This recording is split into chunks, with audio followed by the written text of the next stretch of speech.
वेदांतातील ग्रंथ श्रवण करण्यासाठी आमच्या चॅनलला सबस्क्राईब करा व बेल आयकॉन दाबायला विसरू नका। अशा या ग्रंथाचा संत वाङ्मयातील जागजागी विखुरलेल्या वेदांत सिद्धांताचा खुलासा समजण्यास अतिशय उपयोग आहे। अशी अनंत उदाहरणे आहेत।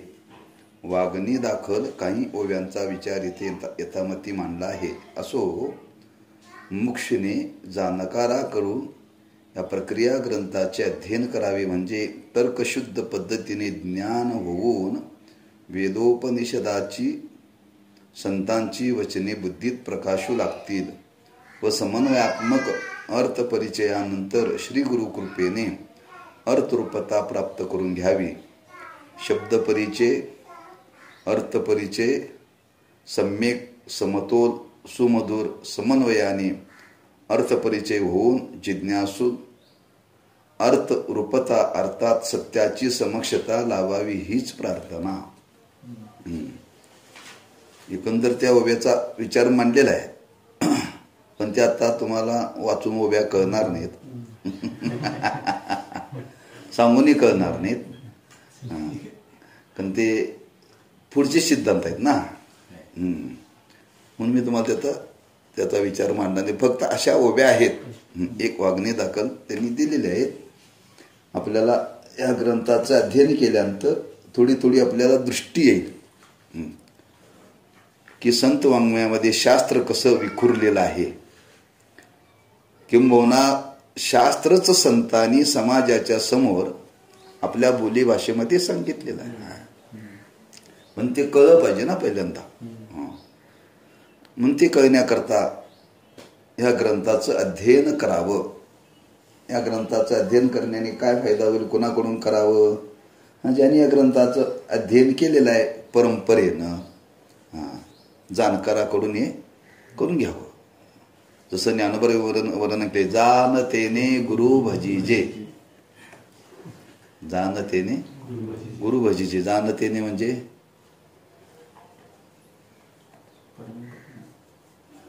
जानतेने या शब्दाचा अर्थ काय? जाणून, जाणीवपूर्वक,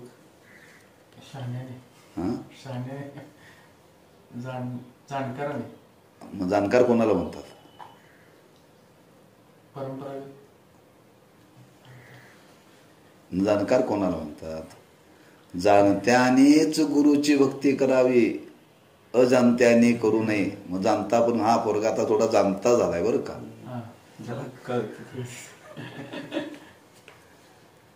अशा अर्थाने पण ते वापरलेलं नाहीये। जाणता जो अधिकारी आहे, अधिकारी पुरुषानेच गुरु शरणागती स्वीकारावी। जानतेने गुरु भजिजे।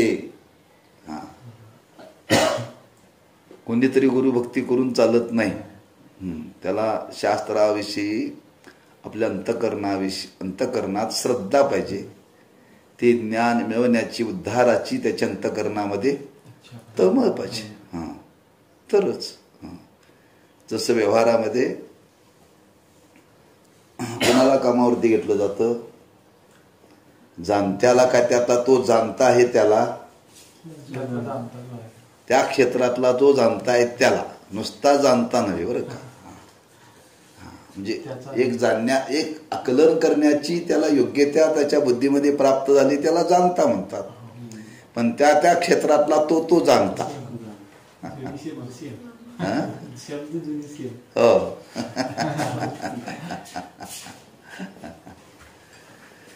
जाणता म्हणजे ज्याच्या बुद्धीला थोडी आता आकलन शक्ती प्राप्त झालेली आहे। टाकी टाकी बसायला घ्या की,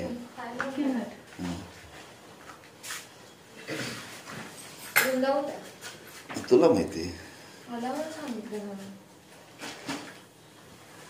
जे जाणता आणि त्या क्षेत्रातला तो जाणता पाहिजे।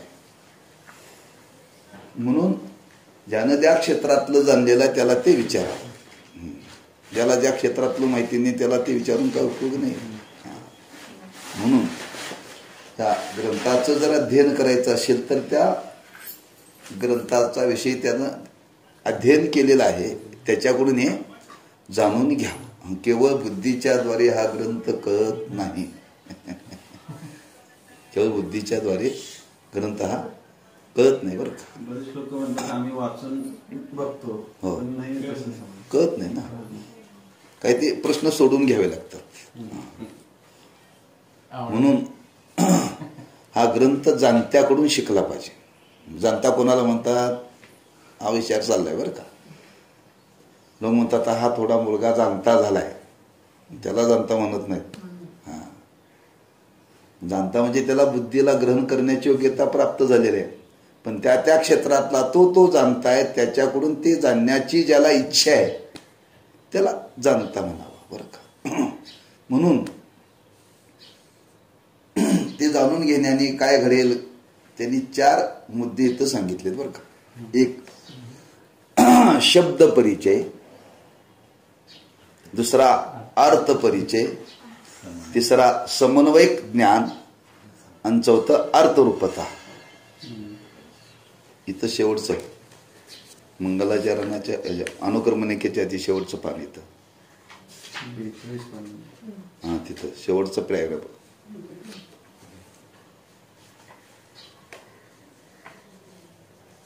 या पद्धतीनं 4 मुद्दे सांगितलेत. म्हणून जसं शाळा शिकत असताना पायऱ्या आहेत, तसं परमार्थामध्ये सुद्धा पायऱ्या आहेत बरं का. पायऱ्या आहेत. संतांच्या पाठशाळेतल्या 4 पायऱ्या सांगितल्या. पहिला अर्थ शब्द परिचय, शब्दाचा परिचय. दुसरा अर्थ परिचय झाला पाहिजे. तिसरा समन्वयाचं ज्ञान झालं पाहिजे. आणि चौथी शेवटची पर्याय अर्थरूपता. शब्द परिचय, त्या शब्दाचा उच्चार कसा करावा हे पहिल्यांदा कळलं पाहिजे. शब्दाचा उच्चार कसा करावा हे पहिल्यांदा कळलं पाहिजे. म्हणून अर्थ परिचय, शब्द परिचय होण्याकरता आपल्याकडे काय दिलं जातं? पहिल्यांदा गीतेची संहिता. गीतेची म्हणजे त्या शब्दाचा परिचय, त्या शब्दाचं उच्चारण कशा पद्धतीने करावं.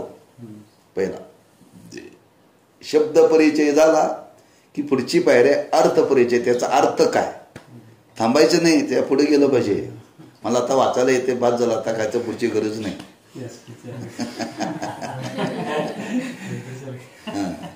म्हणून माणसं वाचायला शिकतात, पुढे जातच नाहीत. काही माणसं शब्द परिचय सुद्धा करून घेत नाहीत. ते म्हणतात आमच्या जीवनात त्याची गरजच नाही. आता बऱ्याच ठिकाणी ज्ञानेश्वरीचं पारायण करतात, ते शब्द श्लोक वाचत नाहीत.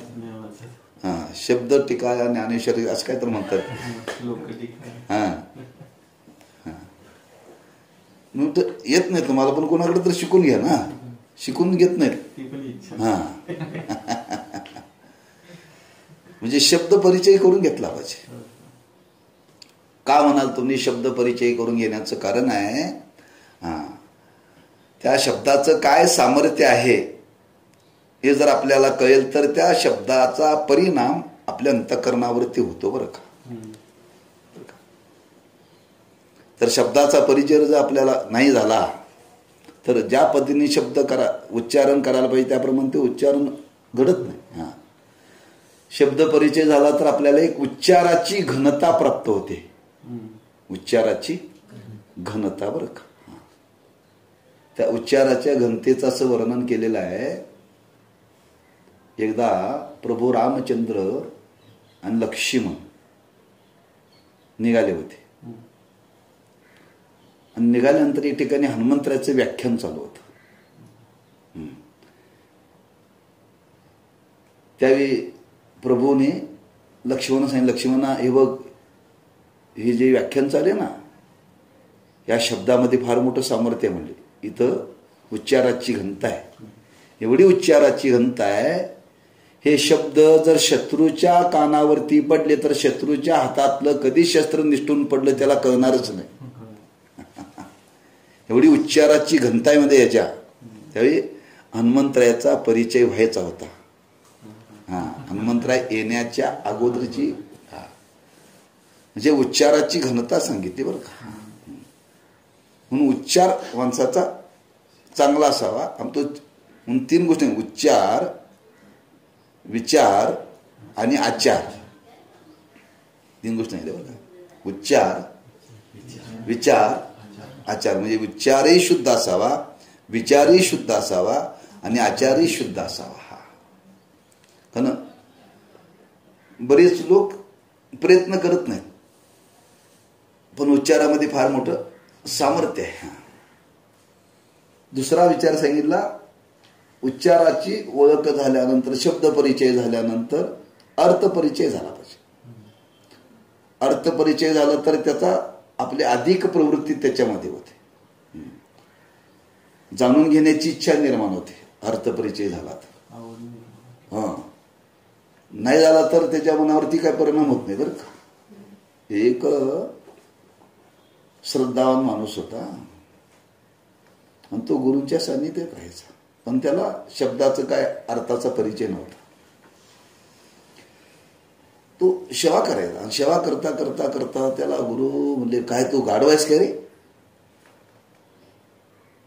त्याला माहितीच नाही कशाबद्दल गाढव म्हणतात ते सगळ्यांना सांगितलं. मला महाराज आता अलीकडे गाढव म्हणायला लागले म्हणाला.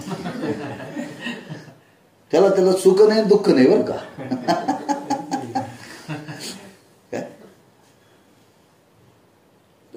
अरे म्हणले तुला गाढवला काय म्हणजे महाराजांनी मला म्हटले. अरे महाराज म्हणले म्हणजे तू काम करण्याच्या लायकीचं ना असं वय. अरे अरे वाईटच आहे म्हणाला. मी उगाच गावावर उगाच सांगितलं म्हणाला. म्हणजे त्या शब्दाचा अर्थपरिचय नसल्यामुळं त्याला त्याच्या मनावरती काही परिणाम झालाच नाही. पण शब्दाचा परिचय नंतर त्याला पश्चाताप झाला, मी गावावर उगाच माझी बदनामी करून घेतली. म्हणून शब्द परिचय महत्वाचा आहे. शब्द परिचय झाला म्हणजे अर्थपरिचय महत्व, म्हणजे त्या शब्दाच्या मागं काय अर्थ लपला येतो, जसा अर्थ आहे तसा कळा पाहिजे बरं का. मग अर्थ कळा पाहिजे. बऱ्याच गोष्टीचा अर्थ कळतो, पण त्या अर्थाची संगती कुठं कशी हे कळली पाहिजे ना. सगळीकडे एकच शब्द सारखा लागू पडत नाही. लागू पडत नाही. बरेच शब्द सारखे आहेत. आता दिसायला जड शब्द, पण उच्चारामध्ये फरक आहे की नाही. ज्याचं वजन असते त्याला काय म्हणतात? जड का जड? जड. आणि ज्याची बुद्धी चालत नाही त्याला काय म्हणतात? जड. शब्द एकच आहे, शब्दात काही फरक नाही, पण उच्चारात फरक आहे. जड आणि जड. ज्याचं वजन आहे हा फार जड आहे बरं का. जड ज्याची बुद्धी कुठं चालत नाही. म्हणून अर्थाचा परिचय झाल्यानंतर समन्वयाचं ज्ञान झालं पाहिजे. म्हणजे हा अर्थ इथे नेमकं सांगण्याचं कारण काय, जर समन्वय नाही कळला तर सुद्धा गोंधळ होतो बरं का. संतांनी वर्णन केले, मोक्ष सुखा हानो लाता. मोक्ष सुखा हानो लाता. अनेक ठिकाणी महाराज वर्णन करतात, पंढरीचे वारकरी ते अधिकारी. हे पंढरपूरचे वारकरी मोक्षाचे अधिकारी आहेत. आणि ते तुकोबरा म्हणतात, आम्ही मोक्षाला लाता हाणू. सांगणारे कोण? पण एक ठिकाणी अधिकारी म्हणून वर्णन करतात आणि एक ठिकाणी म्हणतात आम्ही त्याला लाता मारू. मग याची संगती काय? हे सांगितलेलं खरं काय, हे सांगितलेलं खरं? कोणतं घ्यायचं?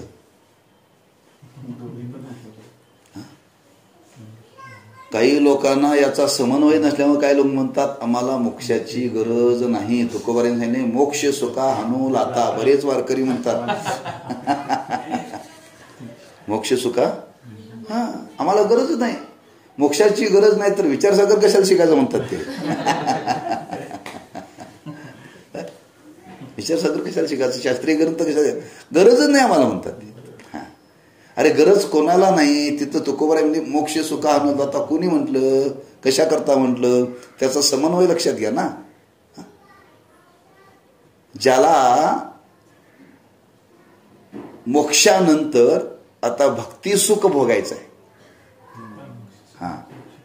आणि भक्ती सुखाच्या म्हणजे ज्ञानोत्तर आता मोक्षाची आम्हाला गरज नाही.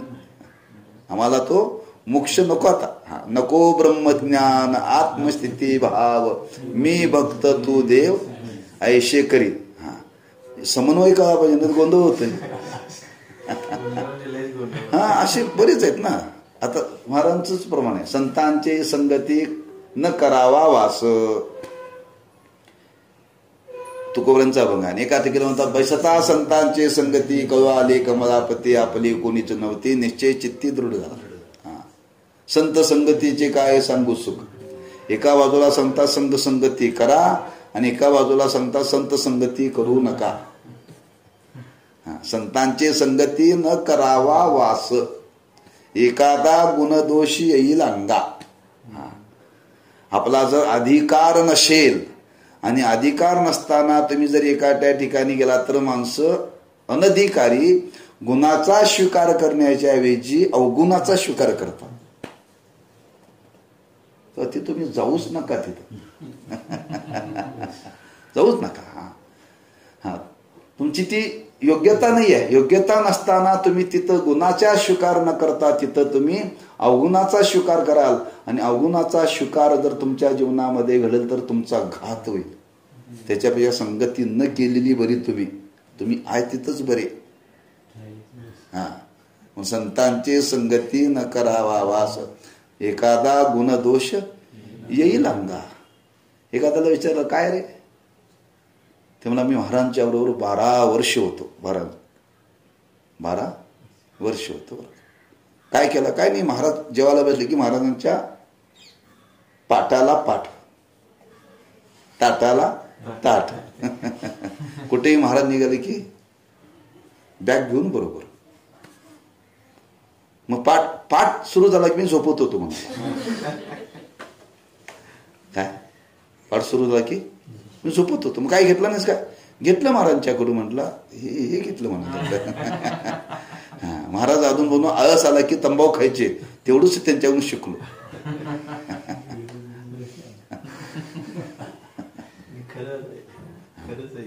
अशी बरीच माणसं आहेत ना. संगती म्हणजे त्या चरणाची काय नेमका समन्वय आहे. संगती कळली पाहिजे. संगतीने असे बरेच अभंग आहेत, अशा बऱ्याच ओव्या आहेत. म्हणून काही माणसं अनेकांची कीर्तन ऐकतात. महाराज त्यांनी कीर्तन असं सांगितलं, तुम्ही कीर्तन आता सांगता. एक जण सांगतात संसार करा म्हणून सांगतात, एक जण सांगतात संसार करू नका म्हणून सांगतात. कोणाचं खरं? तुम्हाला खरं जोपर्यंत कळत नाही तेव्हा कोणाचंच ऐकू नका, शास्त्र सांगते. कोणाचं तुम्हाला खरं कळत नाही ना तोपर्यंत कोणाचंच ऐकू नका, एकटेच ऐकायचं. म्हणून आमच्या आश्रमातला नेम अध्ययन होईपर्यंत कोणाचं कीर्तन ऐकायचं नाही.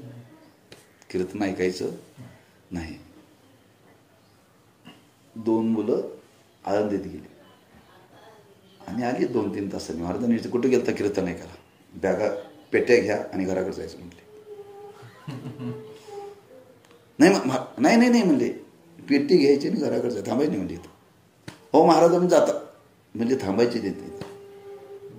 नेम आहे म्हणले. का म्हणले, जोपर्यंत तुमच्या बुद्धीचा निश्चय होत नाही तोपर्यंत तुमच्या बुद्धीत भ्रम होण्याची शक्यता आहे. त्या व्यक्तीविषयी आमच्या अंतःकरणात द्वेष नाही आहे. आम्ही इथं आता सिद्धांत ऐकतो आणि बाहेर गेल्यानंतर प्रपंचाचं ऐकतो. मग प्रपंचातले बोलताले लोक खरं का इथं बोललेलं खरं? हे 2 भागात लक्षात ठेवा. हे तासभर चिंतन केलं, हे तासभर चिंतन करून तुम्ही घरात रात्रभर यातला एक तर विचार घरात येतोय. मग तासभर ऐकलेलं खरं का रात्रभर ऐकलेलं खरं? हे खरं जोपर्यंत तुमच्या मनावरती बिंबत नाही तोपर्यंत तुमच्या मनाचं स्थैर्य राहू शकत नाही. म्हणून साधकाने एकाच ठिकाणी एकाच ऐकावं असा नेम आहे बरं का. तुम्ही एकदा तयार झाला मग तुम्ही कोणाचं ऐका, काय मनावर परिणाम होत नाही. मनावर काय परिणाम होत नाही बरं का. एकदा तुम्ही पोहायला शिकला मग तुम्हाला कुठं येईल कुठूनही फेका, तो पोहणारच. पण पोहणं पक्क येत नाही तोपर्यंत जर तुम्ही दुसऱ्याला काढायला गेला तर तुम्ही बुडाल ना. म्हणून समन्वयाचं ज्ञान झालं पाहिजे. समन्वयाचं ज्ञान झालं. आता समन्वयाचं ज्ञान झाल्यानंतर जे सांगितलं त्याप्रमाणे आता अनुभव आला पाहिजे. त्याला म्हणतात अर्थरूपता. त्याला काय म्हणतात? अर्थरूपता. आणि अर्थरूपता ज्या दिवशी आपल्या अनुभवाला येईल, जशी प्राप्त होईल, त्या दिवशी परमार्थ संपला. परमार्थ संपला. ह्या 4 पायरीने परमार्थाची वाटचाल आहे. शब्दपरिचय, अर्थपरिचय, समन्वयात्मक ज्ञान आणि अर्थरूपता. अर्थरूपता झाली म्हणजे तुम्हाला तसा अनुभव आला की संपला. आता तुकोबार म्हणतात, तुका म्हणी मक्ती परनिली नोवरी, आता दिवस 4 खेळी मिळी. आता आमचं जीवनातलं कर्तव्य संपलं. आता काय मिळवायचं राहिलेलं नाही, पण अर्थरूपतेपर्यंत गेलं पाहिजे ना. ती अर्थरूपता प्राप्त केली पाहिजे. या पद्धतीनं परमार्थाची साधना केली पाहिजे. आणि ती साधना घडण्याकरता आपल्याला हे शास्त्राचं ज्ञान झालं पाहिजे. आणि जिज्ञासूच्या जीवनामध्ये अशी या पद्धतीने वाटचाल व्हावी, या दृष्टिकोनातून हा आतापर्यंत प्रस्तावनेचा विचार आपण केला. बरं का. आता आज मकर संक्रांतीच्या मुहूर्तावरी मंगलाचरणाला आरंभ करू आपण. संक्रमण करू आपण आता. काय संक्रमण पर्व काळ आज. बरं का.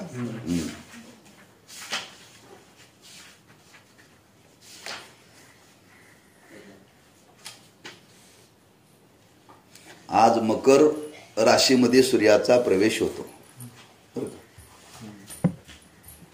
म्हणून मकर संक्रांत म्हणजे संक्रमण. या राशीतून त्या राशीमध्ये प्रवेश केला जातो, त्याला म्हणतात संक्रमण.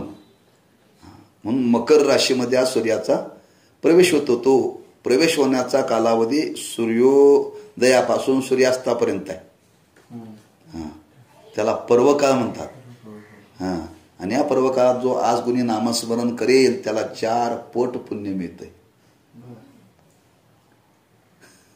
सूर्य मावळतीपासून ते उद्या सकाळ, आज सकाळपासून संध्याकाळपर्यंत संपला. आता मावळा लागलाय, गेला दिवस फुकट. बिंब बांधण्यात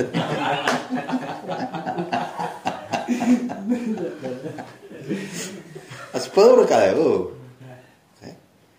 आज पुण्य, एरवी पुण्य तुम्ही पुण्य केला ना मिळतं, पण आज 4 पट मिळतं हो.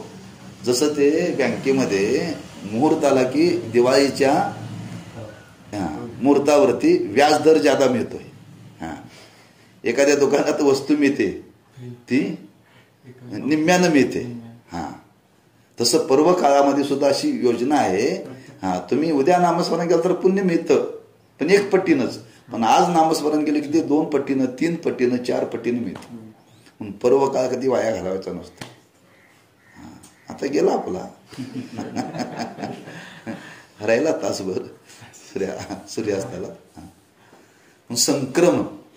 आता उत्तरायणाला सुरुवात होते. बरं का. उत्तरायणाला सुरुवात होते. आता दिवस आजपासून मोठा. 7 वाजले तरी प्रकाश. ह्याच्या अगोदर 6ला अंधार पडायला सुरुवात होते. रात्र लहान, त्यामुळे झोप होत नाही. बरं का. आता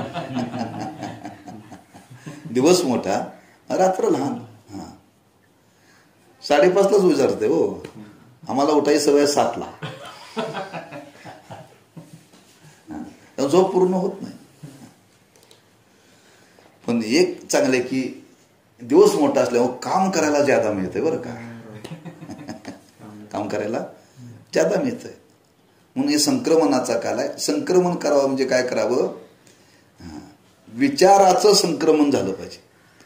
सद्विचाराचं संक्रमण. म्हणून माऊलींनी वर्णन केले, सद्गुरू शिष्याच्या अंतःकरणामध्ये आपला बोध संक्रमित करतात. ए हृदयीचे ते हृदयी घातले. संक्रमण. जो सद्गुरूंना बोध प्राप्त झाला तोच बोध शिष्याच्या चित्तामध्ये ते संक्रमित करतात उपदेशाच्या द्वारे. तुका म्हणे कानी ऐकिली मात, तोची झाला घात जीवपणा. म्हणून विचाराचं संक्रमण झालं पाहिजे. सद्विचाराचं संक्रमण. बरं का. म्हणून आज या मकर संक्रांतीचं जसं सूर्यामध्ये त्या सूर्याचं मकर राशीमध्ये संक्रमण होतं, तसं आपणही आज चांगल्या विचारामध्ये संक्रमण करूया. श्री गणेशाय नमः, श्री कृष्णाय नमः, श्री गुरुभ्यो नमः. दशोपनिषदे, भगवद्गीता आणि ब्रह्मसूत्रे यास वेदांत शास्त्राचे प्रस्थानत्रय म्हणतात. त्यावर भगवत पूज्यपाद श्री शंकराचार्यांचे भाष्य असून त्या भाष्यानुसार अद्वैत सिद्धी, विवरण, भामती निबंध इत्यादी प्रकरण ग्रंथ श्री मधुसूदन सरस्वती, प्रकाशात्मा, वाचस्पती इत्यादी पंडितांनी लिहिले आहेत. त्या सर्व ग्रंथाचे सार मनात घेऊन ज्यास संस्कृत कळत नाही त्याच्याकरिता जरूर तेवढ्या वेदांत शास्त्राचे प्रक्रियेचा म्हणजे विचारसरणीचा भाग घेऊन विचारसागर नावाचा ग्रंथ हिंदी भाषेत पंडित निश्चलदासजींनी लिहिला. तो इतका लोकप्रिय झाला की त्याची बहुतेक सर्व भाषेत भाषांतरे झाले आहेत. रा हरभरे यांनी मराठीत भाषांतर केले. विचारसागरा ग्रंथ वेदांत विषयावरील संस्कृत व प्राकृत ग्रंथात योग्य प्रवेश करून देणार आहे.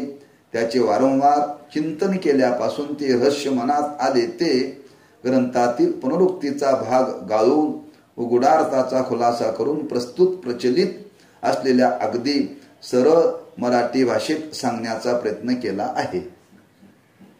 ग्रंथकर्त्याने मनोगत व्यक्त केलेलं आहे आणि ते मनोगत व्यक्त करत असताना पहिला विचार त्यांनी मांडलेला आहे की दशोपनिषदे, भगवद्गीता आणि ब्रह्मसूत्रे हे 3 ग्रंथ आहेत. 3 म्हणजे त्रय.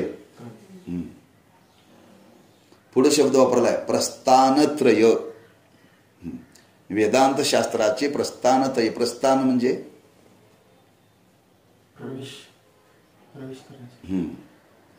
एक. दुसरा प्रस्थान शब्दाचा अर्थ काय होतो?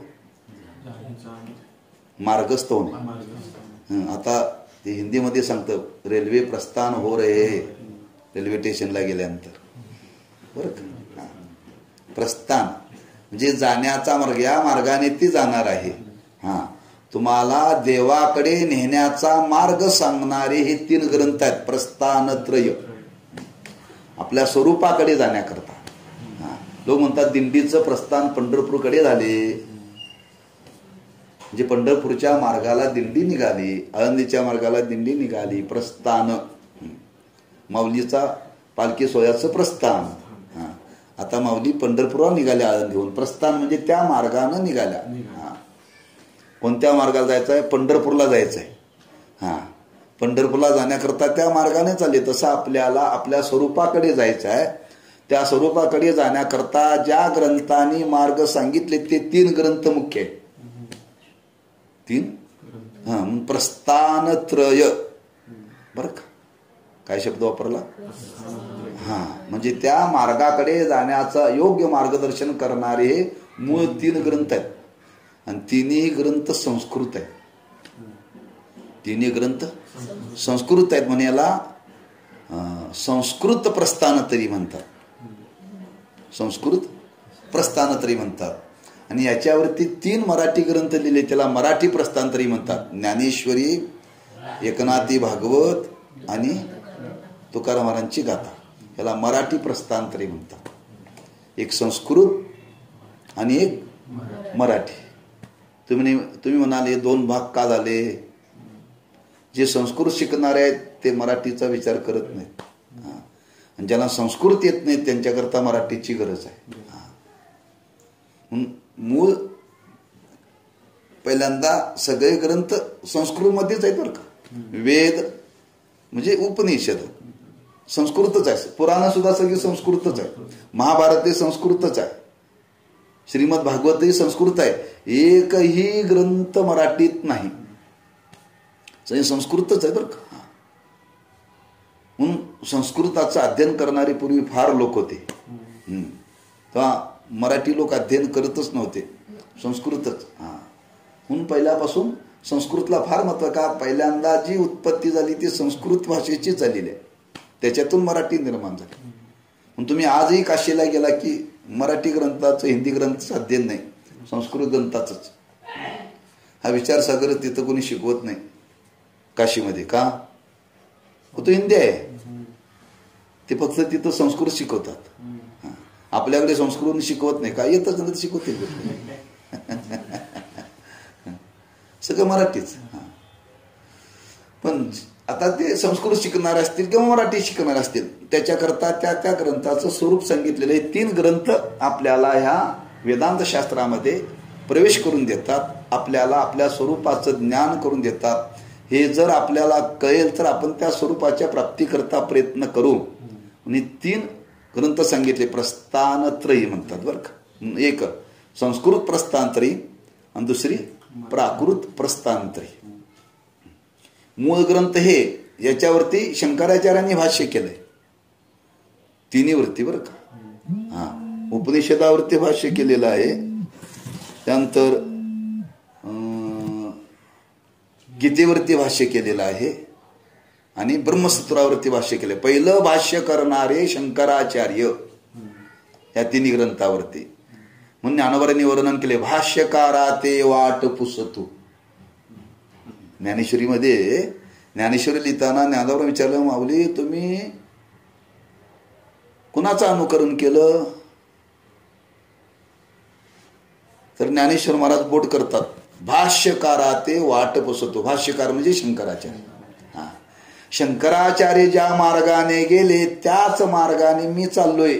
त्याच पद्धतीने मी ग्रंथ लिहितोय म्हणतात ज्ञानेश्वर महाराज. मला वाटलं म्हणून मी लिहिण्याकरता प्रवृत्त झालो नाही. भाष्यकारा ते वाट पुसतू. पुसतू म्हणजे त्यांना विचारत एका प्रवचकाने सांगितलं ज्ञानेश्वर महाराजांनी भाष्यकाराची वाटच पुसून टाकली.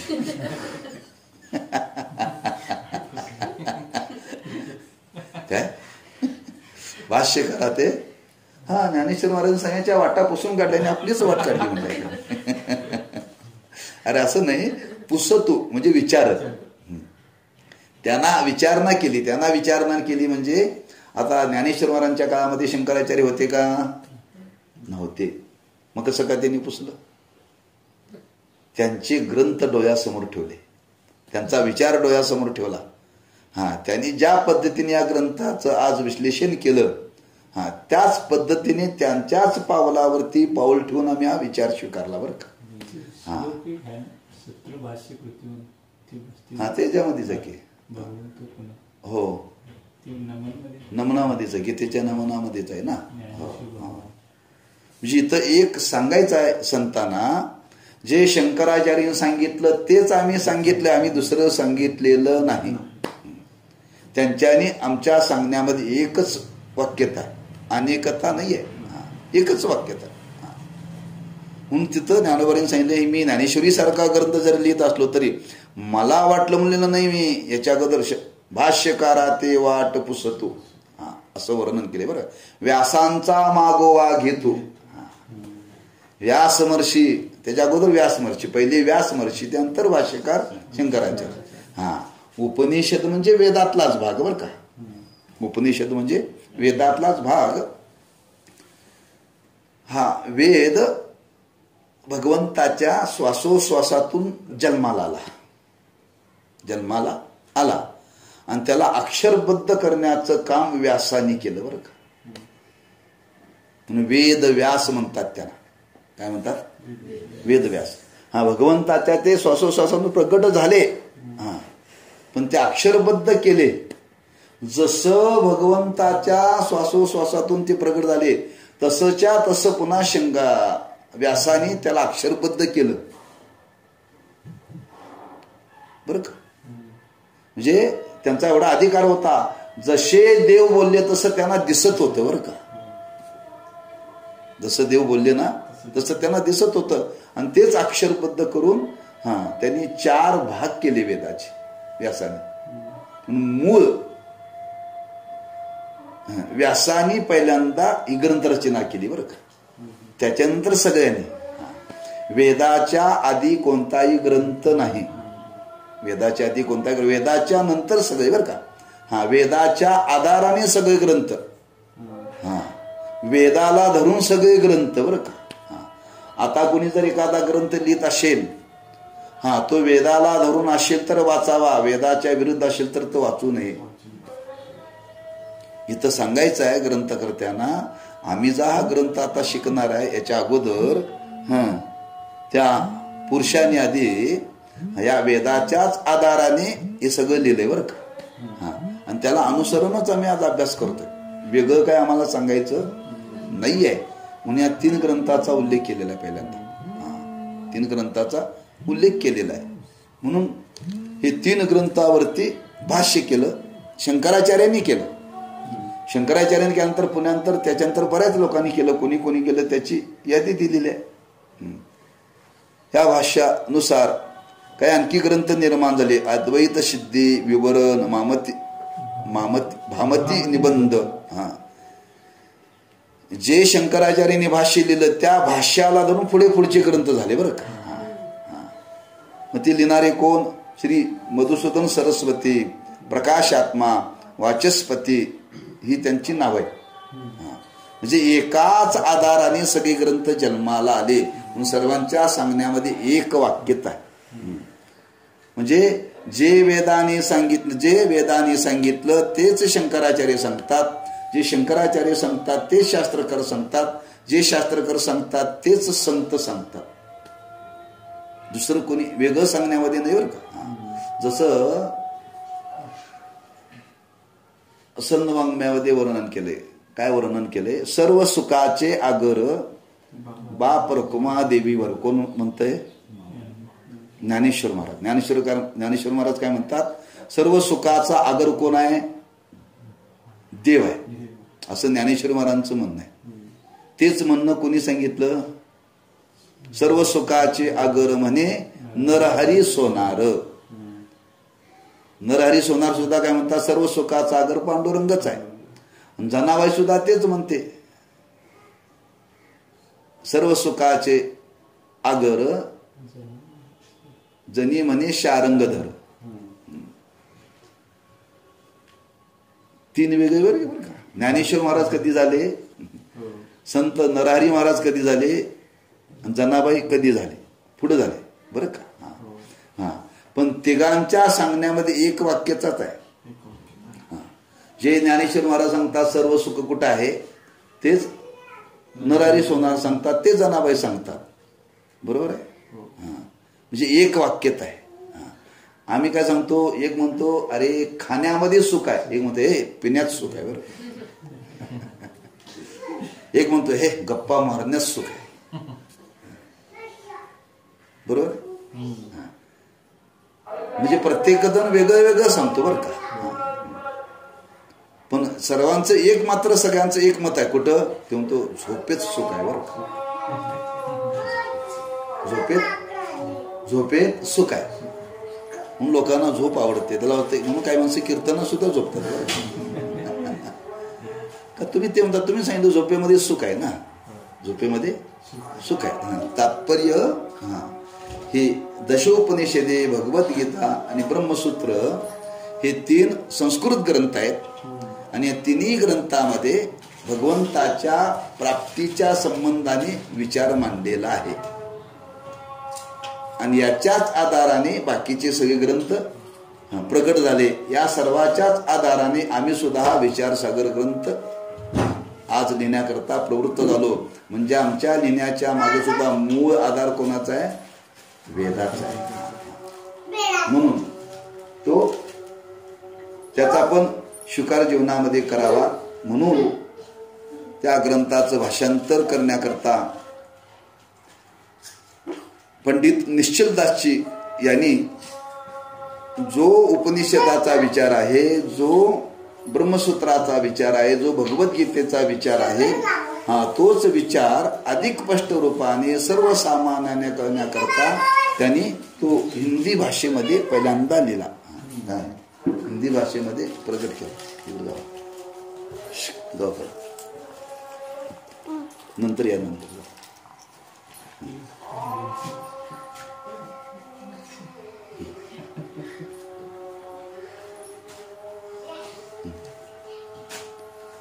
तो हिंदी भाषेमध्ये त्यांनी ग्रंथ लिहिला. बऱ्याच लोकांना हिंदी कळत नाही म्हणून रानभरे शास्त्री कोणी गेले, त्यांनी तो मराठीत लिहिला मग ओवीबद्दल लिहिला बरं का. ओवीबद्दल लोकांना कळत नाही.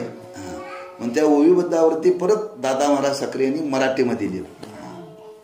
अति विस्तार केला तर त्याचा विस्तार कमी, जेवढ्याला आपल्याला पाहिजे तेवढं घेऊन तो ग्रंथ हा प्रकाशित केला. म्हणजे या पद्धतीने ज्या वेदोपनिषदाच्या आधाराने जे शास्त्र सांगणारे ग्रंथ आहेत त्याच्याच विचार पंडित निश्चल जातीने सांगितला हिंदीमध्ये, तोच विचार रानभरे शास्त्रीने सांगितला, तोच विचार दादा महाराजांनी सांगितला. कशा करता? विचारसागरा ग्रंथ वेदांत विषयावरील संस्कृत व प्राकृत ग्रंथात योग्य प्रवेश करून देणारा आहे, पण त्याचे वारंवार चिंतन केल्यापासून ते रहस्य मनात आले. ते हा ग्रंथ संस्कृत ग्रंथातले सुद्धा आपल्याला सिद्धांत कळतील आणि प्राकृत म्हणजे वैविध्य त्या ग्रंथातले आपल्याला सिद्धांत कळतील. त्याचं मी वारंवार अभ्यास केला, चिंतन केलं आणि चिंतन करून मनामध्ये वाटलं आपण याच्यावरती ग्रंथ आता प्रकाशित करावा, लिहावा बरं का. जे पुन्हा त्याची पारायण केली त्यांनी, त्याची पारायण केली या ग्रंथाची हिंदी त्या रानभरे शास्त्रीने. आणि तो विचार आला की खरंच एवढा ग्रंथ हा जर अतिशय मौलिक आहे तर आपण हा मराठी करण्याकरता काय हरकत नाही. हा ग्रंथ आम्ही लिहिण्याकरता प्रवृत्त झालो आणि तो प्रस्तुत ग्रंथ आज आम्ही मराठी भाषेमध्ये आज प्रगट केलेला आहे. प्रगट करत असताना पहिल्यांदा त्यांनी मंगल केलेल्या, मंगल आणि विचारसागराचे वर्णन. ओम नमोजी श्रीकृष्णराया मजवरी तुझा अनुग्रह व्हावया, श्री गुरु चरण कमलाया अभिन्नत्वे नमितो. पहिल्यांदा नमन करावं असा विधी आहे. ग्रंथ लिहित असताना नमन करावं, ग्रंथ शिकवत असताना नमन करावं, पठन करत असताना नमन करावं. का नमन करावं? 3 कारण सांगितली. आपल्यावरती नास्तिकपणाचा आळ येऊ नये म्हणून नमन करावं, मंगल करावं बरं का. म्हणजे आस्तिक शास्त्रामध्ये पहिला विचार सांगितला, कोणत्याही कार्याचा आरंभ करत असताना मंगल करा, मंगल करा. आस्तिक शास्त्रामध्ये जी माणसं मंगल न करता कार्याचा आरंभ करता समजावं ही नास्तिक आहेत, आस्तिक नाहीत. आपल्यावरती नास्तिकपणाचा आळ येऊ नये म्हणून मंगल केलं जातं. दुसरं, मंगल का करावं? आपण हाती घेतलेलं कार्य सिद्धीला जावं म्हणून मंगल करावं. आपण हाती घेतलेलं कार्य सिद्धीला जावं म्हणून मंगल करावं. आपण काही करत असताना त्याच्यामध्ये कुठंतरी सुप्त रूपाने दोष असतात आणि त्या दोषाला घालवण्याचं सामर्थ्य त्या मंगलामध्ये बरं का. मंगल करण्याने वातावरण शुद्धी होते, परिसर शुद्धी होते, करणाऱ्याचं मन शुद्ध होतं, शरीर शुद्ध होतं. याच्याकरता मंगल करावं. आणि तिसरं सांगितलं की मंगल का करावं? पुढच्या पिढीला वळण लागावं म्हणून. पुढच्या पिढीला वळण लागावं म्हणून 3 मुद्दे सांगितले. कोणते कोणते? नास्तिकपणाचा आळ येऊ नये म्हणून, दुसरं कार्यसिद्धीला जाण्याकरता, आणि तिसरं पुढच्या पिढीला वळण लागावा म्हणून. पूर्वीचे लोक करत होते आपण म्हणून पुढं करायचं. आपण केलं तर पुढच्या पिढीला वळण लागतं, आपण नाही केलं तर पुढच्या पिढीला वळण लागत नाही. काही माणसं कुठं शिकायला जात नाहीत, फक्त काय करतात? अनुकरण करतात कोणाचं? मोठ्यांचं. म्हणून माणसाचा एक स्वभाव आहे अनुकरण प्रिय. आपण जसं करावं तसं बघून पुढचे करत असतात. म्हणून जाणत्यावरती फार जबाबदारी आहे. पुढच्या पिढीला वळण लागावं असं वाटत असेल तर आपण चांगलं वागलं पाहिजे. गुरुवर्य साखरे महाराजांच्याकडे गरज आली, म्हणजे महाराज तुमचा मुलगा फार बिघडलाय. महाराज म्हणले त्याचं कारण आहे तुम्ही आधी बिघडलाय म्हणले.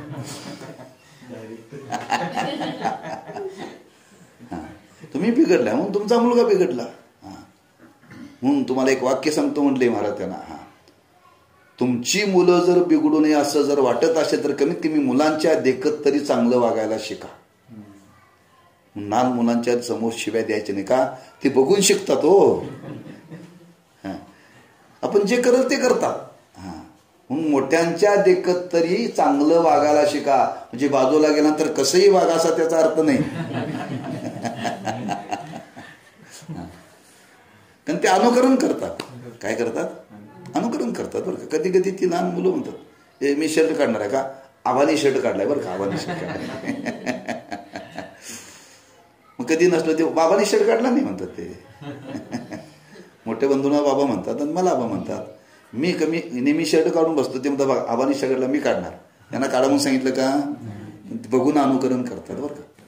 पुढच्या पिढीला वळण लागावं म्हणून हे काही गोष्टी स्वीकाराव्या लागतात जीवनामध्ये. म्हणून एक विचार मांडलेला आहे, उद्या तुम्हाला ज्ञान झालं बरं का, तुम्हाला बोध झाला प्राप्त, तुम्हाला आता सगळीकडे देवच दिसतोय, तुम्हाला आता देवाची पूजा करायची गरज नाही. जे जे दृष्टी दिशे ते ते हरिरूप. बरोबर आहे, चांगली गोष्ट आहे. पण तुम्ही जर पूजा सोडली तर घरातले लोक पूजा करणार नाहीत ना. घरातल्या लोकाला वळण लागण्याकरता आता आपल्याला देवाची पूजा करायची गरज नाही, आपणच देव झालोय. आता पूजा कोणाची करणार. पण असं म्हणून घरात वागून चालणार आहे का. त्या सामान्य लोकांना वळण लागण्याकरता याची गरज आहे. मग बरेच लोक म्हणतात आता आम्हाला ज्ञान झालंय, आता आम्हाला पंढरपूरच्या वारीची गरज नाही. हो, तुम्हाला गरज नाही पण समाजाला गरज आहे ना. समाजाकरता वागा ना. ज्ञानेश्वर महाराज म्हणते, मी संजीवन समाधीमध्ये कायम राहतो, मला पंढरपूरला जायची गरज नाही. असं ज्ञानेश्वर महाराजांचं ठरवलं असतं तर आज जो सोहळा निघतो लाखो लोकांच्या समेत तो निघाला असता का. एकही माणूस पंढरपूरला गेला नसता का. ज्ञानेश्वर महाराज पंढरपूरला गेलेच नाहीत, आम्ही कशाला जायचं. ज्ञानेश्वर महाराज म्हणतात, माझे जीवेची आवडी पंढरपुरा. महाराजांना गरज नव्हती पंढरपूरला जायची, कारण त्यांच्या दर्शनाला देव येत होता. त्यांना देवाच्या दर्शनाला जायची गरज नाही. पण समाजाला वळण लावण्याकरता महाराज गुढी म्हणजे पताका घेऊन पंढरपूरला निघाले, म्हणून त्यांच्या मागं आज लाखो लोक निघाले. हे समाजाला वळण लावण्याकरता काही गोष्टीचं अनुकरण करावं लागतं. म्हणून मंगल हे करावं लागतं. म्हणून 3 गोष्टी लक्षात ठेवा. कोणत्या 3 गोष्टी.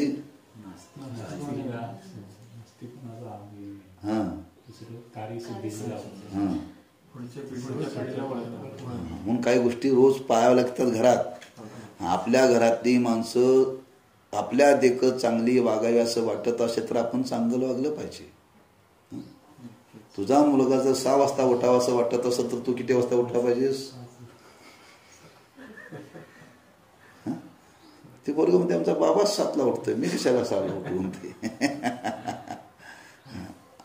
हे का लागतं लक्षात ठेवा. म्हणजे घरच्या लोकाला ही जर लवकर उठायचं असेल तर आईनं लवकर उठलं पाहिजे ना. आपण नाही उठलो तर मुलं उठणारच. प्रत्येक गोष्टीमध्ये हा विचार आहे. प्रत्येक गोष्टीमध्ये हा विचार आहे. घरात जर वळण लागायचं असेल तर घरातल्या लोकाला उपदेश करून चालत नाही, तिथं वागावंच लागतं. तुमच्या उपदेशाचा काही परिणाम होत नाही तिथं बरं का. लोका सांगे ब्रह्मज्ञान, आपण कोरडे ठणठणीत पाषाण. म्हणून हा महत्वाचा विचार इथं प्रकट केलेला आहे. म्हणून प्रथमतः मंगल करण्याकरता ओम नमोजी श्रीकृष्ण राया, मजवरी तुझा अनुग्रह व्हावया, श्री गुरुचरण कमलाया अभिनत्वे नमितो. पहिला शब्द वापरला ओम. ओम शब्द हा मंगलवाचक आहे बरं का, मंगलवाचक आहे. म्हणून काही आज विचार प्रकट केला जातो. ओम हा शब्द संस्कृत आहे बरं का. ओम शब्द संस्कृत आहे. पूर्वी वेदाचं मत आहे तो आंघोळ केल्याशिवाय उच्चार करू नये. आंघोळ केल्याशिवाय उच्चार करू नये. मग संतांनी या कलियुगामध्ये सांगितलं त्याच्या बदली देवाचं नाम घ्या, त्या आंघोळीच्या आधी चालतंय. रामकृष्ण हरी, रामकृष्ण हरी म्हणून काही शब्दाला बंधनं घातली. ओम जेवढं मंगल स्वरूप आहे तेवढंच विठोबाचं नाम मंगल स्वरूप आहे. पण ते ओम शब्द कधी उच्चारून चालत नाही आणि कोणी उच्चारून चालत नाही. स्त्रियांनी उच्चारून चालत नाही, पण रामकृष्णारी उच्चारा चालतं. पण दोन्हीचं फल सारखंच आहे, भांडत बसू नका. आम्ही ओम म्हटलं तर अरे त्या बदली रामकृष्णारी म्हणून ना, कशाला भांडून समाजामध्ये विटुस्त निर्माण करताय. मग ती बाई निघाली कोणतरी, ओम का बायाला म्हणू, ते गायत्री मंत्र आहे ना, बायानी म्हणू नये. का म्हणू नये? त्याचं पावित्र्य जतन करण्याकरता. दुसरा त्याच्या मागे येतो काही नाही, पण त्याचा लोकांनी समाजामध्ये विचार उलट केला. आणि परिणाम काय? समाजामध्ये वैचारिक प्रदूषण निर्माण केलं. बघा, फक्त हे ब्राह्मणांनीच म्हणावं, ब्राह्मणाकरता ठेवलं म्हणजे जातीवाद निर्माण केला. कोणी केला? ही बोलणारी सगळी अर्धवट बरं का. त्याला शास्त्राचं पूर्ण ज्ञान आहे. त्याचा अभ्यास करा आणि मग बोला ना. वैचारिक प्रदूषण निर्माण करणं सुद्धा फार मोठं पाप आहे, फार मोठं पाप आहे, लक्षात ठेवा. त्याच्या मागचा विचार करा. पूर्वीचे लोक पूर्वसुरींचा विचार करा, त्यांना काय बुद्धी नव्हती? त्यांनी सगळा विचार करून हा विचार मांडलाय ना. तुम्ही त्यांच्यापेक्षा मोठे का? हे व्यासांना, शंकराचार्यांना, ज्ञानेश्वर महाराजांना, तुकारामांना कळलं हे तुम्हाला कळलं काय? याचा विचार करा. उगत आज प्रत्येक क्षेत्रामध्ये वैचारिक प्रदूषण निर्माण झाले, त्याचं पूर्ण ज्ञान नाहीये. तेव्हा ओम शब्द मंगलवाचक आहे बरं का. म्हणून कार्याच्या आरंभी ओम शब्द पहिला वापरला जातो, तो वापरावा. म्हणून ब्रह्मदेवाला वेदाचं अध्ययन करायचं होतं आणि वेदाचं अध्ययन करण्याकरता त्याला वेद शिकवला बरं का. आणि तिथं नारद मुनी आले आणि नारद मुनीला म्हणले, ब्रह्मदेव महर्षी मी वेदाचं पठण करतो, बरोबर आहे का बघा म्हणाले. आणि म्हणायला सुरुवात केली, ओम न म्हणताच म्हणायला सुरुवात केली बरं का. आणि संपूर्ण वेद म्हणून दाखवला. म्हणले तुमचं वेद पठण करून सगळं वाया आहे म्हटले. का? तुम्ही ओम शब्दाचा उच्चारच केला नाही म्हणजे पहिल्यांदा. ओम शब्दाचा उच्चार केल्याशिवाय त्याची सिद्धीच होत नाही, त्याला मांगल्य प्राप्त होतच नाही. म्हणून ब्रह्मदेवाने वेद सुद्धा पठन करून ओम शब्दाचा उच्चार न केल्यामुळे त्याच्याही म्हणण्याला किंमत राहिली नाही. ब्रह्मदेवाचं वर्णन केले बरं का, कोणाचं तरी नव्हे. काही ठिकाणी असं सांगितलं अथ शब्द, तो अथ शब्द सुद्धा मंगलवाचक आहे. अथपासून इतिपर्यंत दोन्ही शब्द असतील तर पूर्णत्व. अथ शब्द, ओम शब्द हे मंगलवाचकच आहे. म्हणजे तर पहिला शब्द त्यांनी ओम नमो जी हा शब्द ज्ञानेश्वर महाराजांनी वापरला. ओम नमो जी आद्या, ओंकार स्वरूप असणारा परमात्मा, मी त्याला नमोजी म्हणजे नमस्कार करतो. जी शब्द आदरवाचक आहे. जी शब्द आदरवाचक आहे. कुणाचा आदर करायचा? मोठ्यांचा आदर करावा. मोठ्यांचं वर्णन करताना त्याच्या पुढे जी लिहावं. आणि मोठ्यांनी आपल्याला जर बोलवलं तर त्यांच्या हाकेला हाक देत असताना जी म्हणावं. आपल्याला आपल्या जर वडिलांनी हाक मारली तर जी बाबा म्हणावं, जी आई. गुरुने हाक मारलं तर जी गुरु महाराज. पूर्वी राजे लोकांनी हाक मारली तर लोक म्हणे जी महाराज म्हणायची की नाही. जीर जी करणं वेगळं आणि जी म्हणणं वेगळं. त्याने मोठ्यांनी जर हाक मार आलो म्हणायचं नाही, जी. लक्षात ठेवा, आपल्या पित्याने आपल्याला जर बोलवलं तर जी म्हणावं. नवे नवे त्याच्या पुढे वर्णन केले. नवऱ्याने जर बायकोला हाक मारली तर बायकोनी जी म्हणावं. आज बायको नवऱ्याला एकेरी हाक मारते. हा, तिचा आदरच ठेवत नाही. लोकाला वाटतं हा गडीच आहे बरं का घरातला. हा, जी आदर त्या व्यक्तीचा करा बरं का. म्हणून ओम नमोजी श्रीकृष्णराया मजवरी तुझा अनुग्रह व्हावया श्री गुरुचरण कमलाया अभिनत्वे नमितो. हा, अग्रंथ नेण्याकरता मी प्रवृत्त होत आहे, तेव्हा तुमचा अनुग्रह माझ्यावरती व्हावा. तेव्हा मी नमन करत असताना अभिन्नत्वाने करतोय. श्रीकृष्णराया शब्द वापरला आणि श्री गुरुचरण कमलाया. हा, कृष्णही आपणच आहात आणि गुरुही आपणच आहात, तुमच्यामध्ये भेद नाही. त्याला अभिन्नत्व म्हटलेलं आहे बरं का. अभिन्नत्वाने मी नमन करतोय म्हणजे माझे देवही आपणच आहात आणि गुरुही आपणच आहात. या न्यायाने मी आपल्याला अभिन्नत्वाने नमितो. जो स्वस्वरूपी अति निश्चल त्याशी मुमुक्षुष इच्छा प्रबळ असे दयेची मूर्तीची केवळ म्हणून होती दास त्याचे. ज्यांनी हा ग्रंथ लिहिला त्यांचं नाव काय? निश्चल दास. जे स्वस्वरूपाच्या ठिकाणी निश्चल म्हणजे स्थिरावले. मन हे निश्चल झाले एक ठाई तया उनी काही निज सुखा. तुकोबारायांनी वर्णन केले. आपलं मन स्वस्वरूपाच्या ठिकाणी स्थिरावणं, चल आणि निश्चल. हा, चंचल त्याला चल म्हटले आणि स्थिर त्याला निश्चल. हा, निश्चल झालं पाहिजे. कुठं निश्चल झालं पाहिजे? का? स्वरूपच स्थिर आहे. त्याच्याशिवाय ते कुठं स्थिर होत नाही. म्हणून तुकोबारायांनी आता कोटे धावे मन तुझे चरण देखलिया. कुणाचे? तुझे म्हणजे देवाचे का दुसऱ्याचे? कुणाचे? का देव स्थिर आहे आणि बाकीचं सगळं अस्थिर आहे. हा, त्याच्याशिवाय ते स्थिर कुठेही होत नाही. आम्ही मन स्थिर करण्याचा प्रयत्न करतो, ते स्थिर होत नाही. का? सगळा प्रपंच अस्थिर आहे. म्हणून ज्यांचं स्वरूपच जो स्वस्वरूपी अति निश्चल स्वस्वरूपाच्या ठिकाणी ज्यांचं मन निश्चल झालेलं आहे असे निश्चल दास बरं का. म्हणून होती दास बरं का. त्यांच्या अंतःकरणामध्ये मुमुक्षीची काय इच्छा आहे त्यांनी ती जाणली.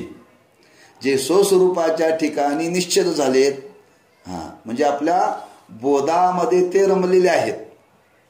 बोधामध्ये रमलेले आहेत.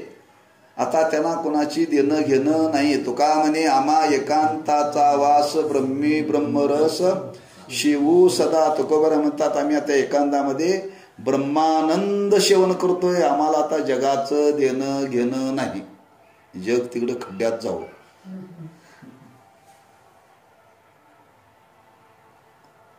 असं म्हटलं नाही बरं का.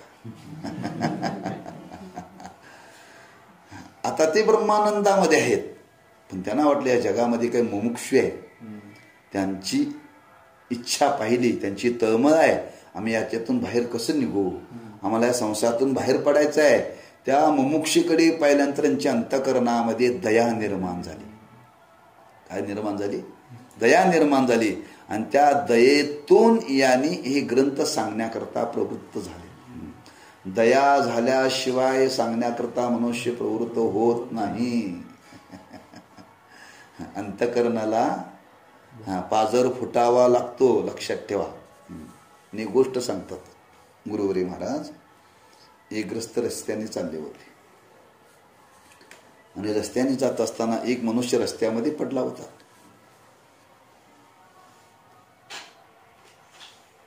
कामगार होता, हातावरती पोट भरून हातगाडा घेऊन चालला होता. त्याच्याकडे बघितलं, अरे म्हणला करावे तसं भरावे म्हणाला. काहीतरी मागच्या जन्मात वाईट केलं असेल, आणि आता जाता काम करता करता ठेच लागली, पडली, काहीतरी केलं, आता भोगतोय म्हटलं आणि निघून गेला बरं का. दुसरे ग्रस्त आले, त्यांनी पहिले अरे अरे अरे अरे म्हटलं, अशा लोकांची कोणीतरी व्यवस्था केली पाहिजे. म्हणून मी लोकांना सांगतोय, अशा लोकांची व्यवस्था करण्याकरता आमच्यासारख्याला निवडून द्या बरं का. आम्ही पहिल्यांदा अशा लोकांची व्यवस्था करू असं म्हटला आणि निघून गेला. तिसरे ग्रस्त आले, त्यांनी पाहिल्याबरोबर त्याला उचललं बरं का, त्याला त्याच गाडीवरती झोपवलं, तो गाडा ढकलत नेला, दवाखान्यात नेला, सांगितलं डॉक्टर साहेब याची पहिल्यांदा उपचार करा. आणि उपचार केल्यानंतर तो शुद्धीवरती आला. तू कोण, कुठं, कशा करता आला होता, इथं बोलले का दया जन्माला आली. एक म्हणला अरे अरे अरे म्हणला मागच्या जन्मात काहीतरी वाईट केले, म्हणला आता भोगते, म्हणला निघून गेला. एक म्हणला अशा लोकांची व्यवस्था झाली पाहिजे, हां पण निवडून दिलं तर. हां एकाने काय चौकशीच केली नाही, त्याची ती अवस्था पाहिली आणि त्याचं दुःख निवारण केलं पहिल्यांदा, याला म्हणतात संत बरं का. ते चौकशा करत बसत नाहीत, पहिला याचं दुःख निवारण कसं होईल. तसे या जगतामध्ये काही मुमुक्षी आहेत, हां त्यांना वाटायला लागले या संसारातून आपण बाहेर निघावं. हां त्या मुमुक्षींची इच्छा पाहिली आणि त्यांच्याविषयी ज्यांच्या अंतःकरणामध्ये दया निर्माण झाली, असे दयेची मूर्ती केवळ म्हणून तुकोबारांनी वर्णन केले. दया भूतांचे भांडवल, संतांची दया आहे भूतांचे भांडवल, आपुली ममता नाही देही. हा संतांनी हे जगत उद्धाराचं कार्य केलं कशाच्या जोरावरती, भूतमात्राविषयी त्यांच्या अंतःकरणामध्ये दया होती म्हणून. तसं हे स्वस्वरूपाच्या ठिकाणी स्थिर आहेत, यांना जगाचं देणं घेणं काहीही नाही, पण यांना दया निर्माण झाली मुमुक्षूविषयी. आणि दया निर्माण झाल्यामुळे हे प्रवृत्त करण्याकरता, हे सांगण्याकरता प्रवृत्त झाले. असे कोण, ते निश्चल म्हणून होती दास त्याचे, निश्चल दाशे पदीचा हाची अर्थ शेषाचा, म्हणून त्याचे ग्रंथाचा गौरव चित्ता फार वाटे. आम्हाला का याच्याविषयी गौरव वाटतो, जो आपल्या स्वस्वरूपामध्ये रमलेला असताना सुद्धा मुमुक्षु करता ज्यांनी या ग्रंथाचं आज प्रगटीकरण केलं, यांनी जर केलं नसतं तर आम्हाला हे वाचायला मिळालं नसतं. म्हणून आम्हाला याच्याविषयी गौरव करावा असं वाटतो. ज्ञानेश्वर महाराजांनी का लिहिला, तुकोबार महाराजांनी गाथा का लिहिली, त्यांच्याकरता लिहिली का समाजाकरता लिहिली, समाजाकरता लिहिली. हा का निर्माण केली, दया, त्या दयेच्या पोटी बरं का, आणि दयेच्या पोटी त्यांनी सगळं निर्माण केलेलं आहे. निश्चल दाशे पदीचा हाचे अर्थ शेषाचा, म्हणून त्याची ग्रंथाचा गौरव चित्ता फार वाटे. ऐसा निश्चल दास थोर पंडित, विचारसागर ग्रंथी वेदांत, अनिला सो हिंदी भाषेप्रत बुद्धराया जना अर्थिका. असा निश्चल दास थोर पंडित आहेत. हां त्यांनी हा मूळ वेदांत शास्त्रातला विचारसागर नावाचा ग्रंथ सो हिंदी भाषेमध्ये प्रकट केला.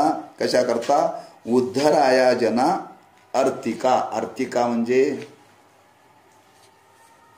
ज्यांच्या अंतःकरणामध्ये ही तळमळ आहे, त्याच्या हेतूने त्यांनी हा ग्रंथ प्रकट केला. आणखी कारण सांगतात, ज्याशी नाही संस्कृत ज्ञान त्याशी व्हावे ब्रह्मज्ञान, अवश्य त्या प्रक्रिये करून रचना जाण केली ग्रंथी. त्याला संस्कृत कळत नाही, त्याला ब्रह्मज्ञान व्हावं, आणि ते ब्रह्मज्ञान होण्याकरता असा प्रक्रियात्मक ग्रंथ त्यांनी या ग्रंथाची रचना केली. त्या हिंदी विचारसागराचे पूर्वीच मराठी भाषांतर केले साचे, उपकार ते हरभरे यांचे मानिती सर्व जिज्ञासू. त्या हिंदी ग्रंथाचं मराठी भाषांतर रानमरे शास्त्रींनी केले, त्यांची उपकार आपल्यावरती फार आहेत. म्हणून त्यांचेही उपकार जिज्ञासूने मानलेले आहेत. मीही त्या ग्रंथाचे वाचन केले बहुत काळ चिंतन, जाणाया प्रक्रिये लागून तव निश्चय ऐसा म्हणे झाला. मी सुद्धा त्या ग्रंथाचे बऱ्याच वेळा वाचन केलं म्हणतात दादा महाराज. बहुत काळ चिंतन केलं, त्यातल्या प्रक्रिया जाणल्या मी, तेव्हा मनामध्ये मी निश्चय केला. उपनिषदे जे गाते व्यासादी जे वाखानिती, त्याची आचार्य शंकरमूर्ती कथिती हितार्था जनाच्या. जी उपनिषद आज वर्णन केली, ते उपनिषद कोण वर्णन केली, व्यास म्हणिनी. व्यासादी जे व्यासाने सांगितलं, तेच शंकरमूर्ती, आचार्य शंकरमूर्ती म्हणजे शंकराचार्य, भगवान शंकराचा अवतार म्हणून शंकराचार्य बरं का. जे व्यासाने सांगितलं तेच शंकराचार्यांनी सांगितलं. कशा करता, कथिती हितार्थ जनाच्या, जनाच्या हिता करता. स्वरूपे शंकर निष्काम खरा, परी उपाधी योगी लोकसंहारा लागुनी करेल व्यापारा परी त्या संहारा अवघी असे. भगवान शंकराने जसं संहाराचं कार्य केलं तेच कार्य शंकराच्या रूपाने त्यांनी सुद्धा संहाराचं कार्य केलं का त्यांनी समाजातली द्वैत बुद्धी काढून टाकली. द्वैत आणि अद्वैत. शंकराचार्यांच्या पूर्वी द्वैत मानणारे लोक फार होते. द्वैत मानणारे ते अद्वैत मानतच नव्हते. आणि असं जर द्वैत जर समाजामध्ये वाढत जाईल तर फार समाजाचा घात होईल. मग त्या द्वैताचा जसा जगताचा संहार करण्याकरता शंकराला यावं लागतं तसं या द्वैताचं मत खंडन करण्याकरता भगवान शंकर शंकराचार्याच्या रूपाने प्रगट झाले.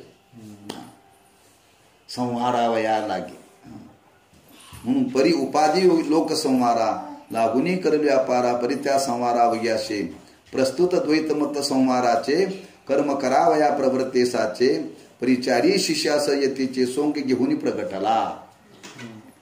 हा द्वैतमताचं खंडन करण्याकरता भगवान शंकर शंकराचार्याच्या रूपाने प्रकट होऊन त्यांनी 4 शिष्य निर्माण केले आणि 4 मठाची स्थापना केली. द्वैतमत खंडन झालं पाहिजे. ज्ञानेश्वर महाराजांनी वर्णन केले द्वैताचं निरसन झालं पाहिजे बरं का. द्वैताची झाडणी गुरुविन ज्ञान. द्वैत हे प्रत्येकाच्या चित्तातलं गेलं पाहिजे. प्रत्येकाच्या चित्तामध्ये द्वैत जन्मताच आहे. काय जन्मताच आहे बरं का. तुम्ही जावा तिकडे बघू. आणखी 5 मिनिटं जावा. जावा तिकडे.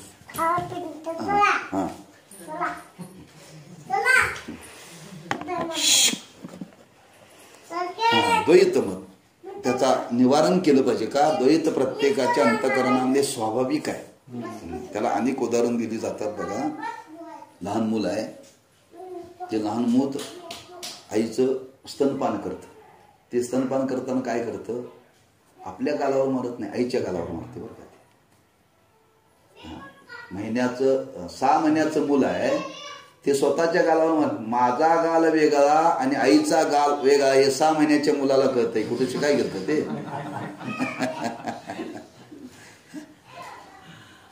द्वैत शिकण्यामध्ये पुरुषार्थ नाही आहे. अद्वैत शिकण्यामध्ये पुरुषार्थ आहे. मग काही लोक शंकराचार्यांच्याकडे आले म्हणजे महाराज आम्हाला तुमच्याशी वाद घालायचा म्हणजे द्वैताचा. आचार्य म्हणजे बसा. बसला अर्धा तास झाला आणि एक त्यांच्या दर्शनाला रोज न्हावी यायचा.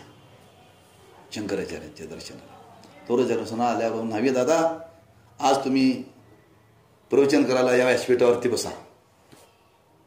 महाराज तुम्ही कुठे आणि मी कुठे असं म्हटलं. नमस्कार केला आणि तो बाजूला गेला. ते लोक म्हणले हो आम्ही तुमच्याकडे वाद घालायला आलोय आम्हाला उत्तर द्या ना. म्हणले आचार्य म्हणजे मी उत्तर कधीच तुम्हाला दिले. म्हटलं तुम्ही कशा करता आला माझ्याकडे द्वैताविषयी वाद घालायला. तुम्ही द्वैत शास्त्राचं अध्ययन केलं ना. न्हावे म्हटले ह्याला शास्त्र म्हणजे काय माहिती नाही. पण मी ह्याला काय सांगितलं तू पाठ सांगतो मला महाराज तुम्ही कुठे आणि मी कुठे. ह्याला द्वैत जन्मताच आहे का नाही. हा कुठं शिकाय करता. तुम्ही 12 वर्षे द्वैत शिकून व्यर्थ गेलं. न शिकता द्वैत आहे म्हणजे. द्वैत घालवायचं असे म्हणले निर्माण करायचं नसते म्हणले. द्वैताचा निराश झाला पाहिजे आणि त्या द्वैताचं खंडन करण्याकरता शंकराचार्यांचा अवतार झाला बरं का पहिला. शंकराचार्यांचा जर अवतार झाला नसता तर काय खरं नव्हतं जगाचं बरं का. म्हणून तर ज्ञानोबराय म्हणले भाष्यकारा ते वाट पुसतो त्या मार्गाचं.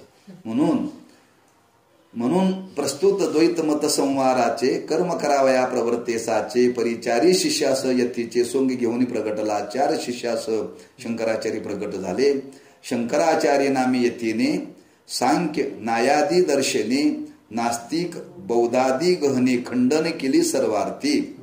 कोणत्या कोणत्या ग्रंथाचं विचार त्यांनी कुठल्या मताचं खंडन केलं त्याचा त्यांनी उल्लेख केला. सांख्य न्याय दर्शन नास्तिक बौद्धवादी अशा अनेक मतांचं त्यांनी खंडन करून एकच शास्त्र कोणतं आहे त्या शास्त्राचा त्यांनी विचार प्रकट केला. सांख्यादी मते ज्यास अज्ञात त्याशी खंडनाचे कोण कौतुक ऐशे पाहुनी बहुत लोक निश्चल दासा दया उपजली. काही लोकांना त्याचं अज्ञान आहे, त्याच्याविषयी ज्ञान नाही, म्हणून त्या स्वरूपाचं ते खंडन करण्याकरता निश्चल दासानी तो विचार केला की बाबा हे समाजाला आपण सांगितलं पाहिजे. दया निर्माण झाल्याशिवाय सांगण्याकरता प्रवृत्त होत नाही. दया त्यांच्या अंतःकरणामध्ये उपजली. हा पुढचा अज्ञान आहे हो. अज्ञानी माणसाला अज्ञानी ठेवावं का त्या जीवनातलं अज्ञान घालवावं? हे कधी होईल? सांगणाऱ्याला जर दया निर्माण झाली तर. काही लोक अज्ञानी लोकाला अज्ञानातच ठेवतात, त्यांना शान होऊ देत नाही. शान होऊ देत नाही बरं का, लक्षात ठेवा. पण संतांनी अज्ञानी लोकांना शान त्यांचं अज्ञान निवृत्त करण्याचं काम केलं. अज्ञानी माणसाचं अज्ञान निवृत्त केलं पाहिजे बरं का. त्यांना अज्ञानात ठेवू नये. त्यांना कळत नाही हो, पण आपल्याला कळतं का नाही? लहान मूल आहे, ते लहान मूल त्या घाणीमध्ये खेळतं, त्याला कळत नाही, पण आपण ते बघत बसायचं का? त्याला बाजूला काढलं पाहिजे ना. त्याला काहीच कळत नाही हो. पण बघणाऱ्याने त्याला बाजूला काढावं का नाही? लहान मुलासारखी समाजाची अवस्था आहे. आज हे अज्ञानामध्ये सगळं जे जे करतात ते सगळं अज्ञानामध्ये चाललंय. हे बघत बसावं का? लोक म्हणतात बघा कसा डुलत चाललाय. अरे त्याला सांग ना, त्याला बाजूला काढणार, कसा लोळालाय बघा म्हणतात. म्हणजे शूटिंग करायचं त्याचं. म्हणजे घाणीतून आपण बाहेर काढलं पाहिजे. पण हे तेवढं सोपं नाहीये. दया निर्माण व्हावी लागते. म्हणून त्या महात्म्याने हे निश्चलतासा दया उपजली. जे अज्ञानामध्ये आहेत, ज्यांना स्वस्वरूपाचं अज्ञान आहे, संसाराचं अज्ञान आहे, ते अज्ञान निवृत्त करण्याकरता आज आपण प्रयत्न केला पाहिजे. म्हणून अज्ञानाचा विचार कीर्तनात मांडला. अज्ञान गेल्याशिवाय दुःख जात नाही. बरं का, अज्ञान गेल्याशिवाय दुःख जात नाही. म्हणून तुम्हाला जाता जाता एक विचार सांगतो, आठवला. जगामध्ये दोन माणसं आनंदी आहेत, एक पूर्ण अज्ञानी आणि एक पूर्ण ज्ञानी. जी पूर्ण अज्ञान आहेत ना, त्यांना पाप पुण्य काहीच वाटत नाही. आणि जे पूर्ण ज्ञानी आहेत, पाप पुण्य गेले, त्यांच्या जीवनामध्ये आता दुःख नावाचा प्रकार नाही. दोन्ही सारखेच आहेत. हा पण आनंदाचाच आहे, तो पण आनंदाचाच आहे. पण फरक आहे, हा अज्ञानामध्ये आनंद आहे, कळत नाही म्हणून. आणि ते कळून आता माझा याच्याशी काही संबंध नाही म्हणून तो आनंदामध्ये आहे. बरं का. म्हणून पूर्ण अज्ञानामध्ये आनंद आहे, पण तो खरा आनंद नाही. बरं का. माऊलींनी त्याला फार सुंदर उदाहरण दिलंय. ज्ञानेश्वर महाराज म्हणतात, महाराजांनी फार स्पष्ट शब्दांकन केले बरं का. ज्ञानेश्वर महाराज म्हणतात, एखाद्याच्या पायाला जखम झालेली आणि त्या जखमेमध्ये बारीक बारीक बारीक किडे झालेत आणि ते किडे त्या पुवामध्ये नाचतायत. त्यांना ठेवा काय आनंद आहे, असो ऐसा कोठे आठवची नाही. त्यांना त्याच्यातून बाहेर यावं असं वाटत नाही. काय पुय पंखीचे किडे चिळशे घेते. ज्ञानेश्वर महाराज म्हणतात, त्या किड्यांना त्या पुवातून बाहेर यावं असं वाटत नाही ना. हीच अवस्था विषयामध्ये रमलेल्या माणसांची आहे. अंतरने न ती बापुडे अगत्य विषय शेवणे घडे. काय पुय पंखीचे किडे चिळशे घेते. त्या किड्यांना त्या पुवामध्ये बघणाऱ्याला त्याच्याविषयी वाईट वाटतं हो, किळस येते. पण त्या किड्यांना कारण ते अज्ञानामध्ये त्याच्यामध्ये त्याच्याविषयी त्यांना त्या काही वाटत नाही. म्हणून त्याच्यातून बाहेर काढलं पाहिजे त्याला. बरं का. त्यांना जरी कळत नसलं तरी त्या किड्यांना त्याच्यात त्या किड्यांना त्याची चेळस कधी येत नाही. म्हणजे जी माणसं विषयामध्ये रमले त्यांना विषयाचा कधी वीट येत नाही. म्हणून आज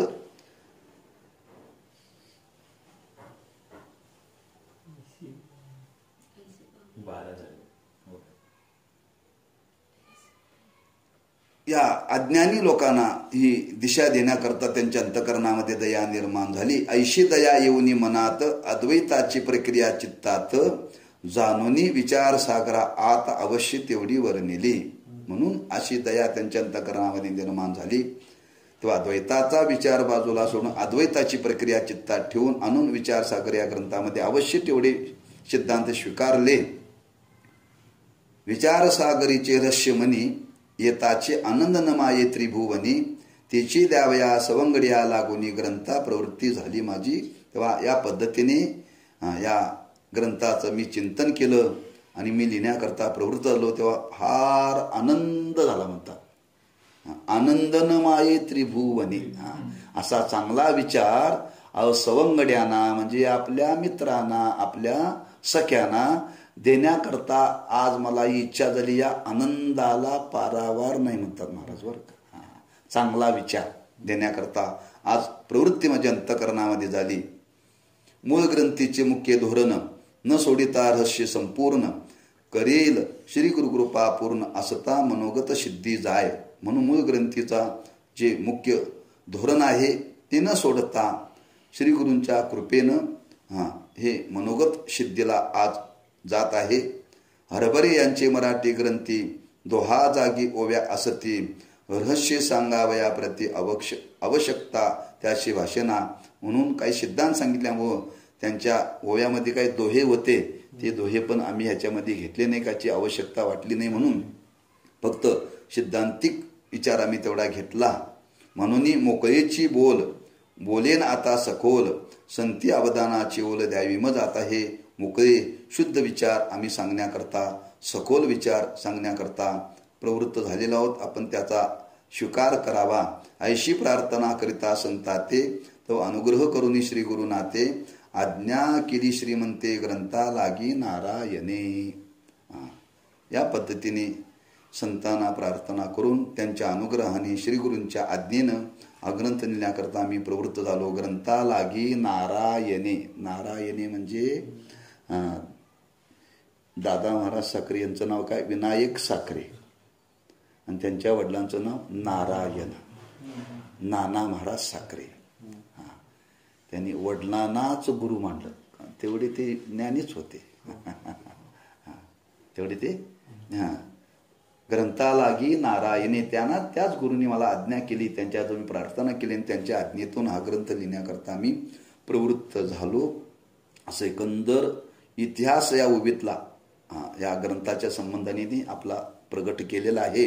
आता हा ग्रंथ करत असताना मंगल केलेला आहे. मंगलाचरणाचा विचार मांडलेला आहे. मंगलचरण किती प्रकारचा आहे त्याचा विचार पुढं मांडलेला आहे. तो विचार आपण पुढच्या पाठात बघू. कुंडली कवरधारी विठ्ठल श्री ज्ञानदेव तुकाराम